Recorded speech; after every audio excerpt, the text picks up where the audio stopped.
Direction la RDC, la République démocratique du Congo. Kinshasa rappelle ses diplomates à Kigali avec effet immédiat. Les combats se poursuivent toujours à Goma, capitale de la province du Nord Kivu. Les rebelles du M23, soutenus par le Rwanda, ont gagné du terrain ces dernières semaines. Des affrontements signalés également dans le Nord. Au moins 13 soldats étrangers, dont 3 casques bleus, ont été tués. La MONUSCO n'a pas confirmé pour le moment. 1 million d'habitants ont été déplacés. On retrouve Aurélie Bazara-Kibangula, notre correspondante à Kinshasa. Quelle est la situation autour de Goma, actuellement au cœur d'affrontements depuis plusieurs jours? Eh bien, écoutez, là, des combats intenses sont signalés à Kibati, localité située à une dizaine de kilomètres au nord de Goma. Alors, des détonations d'armes lourdes se font entendre depuis le petit matin. C'est ce que nous ont dit quelques habitants que nous avons contactés. Alors, sur cet axe, il y a de nombreux camps de déplacés non loin de la ligne de front, comme celui de Kanyaruchinya, qui compte des milliers de déplacés. Alors, ce sont des tentes de fortune à perte de vue.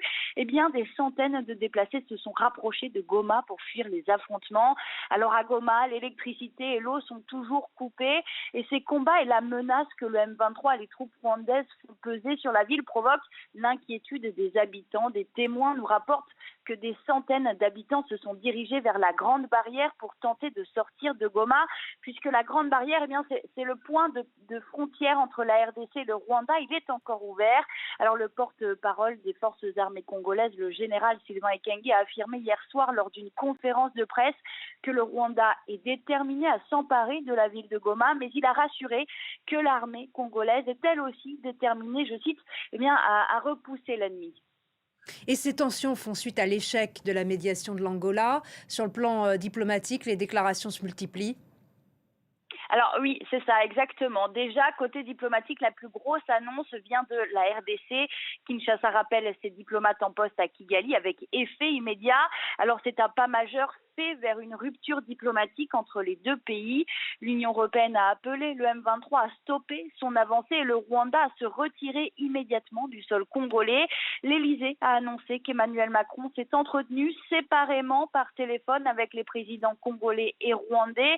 Emmanuel Macron a appelé à la fin immédiate de l'offensive du M23 et des forces rwandaises.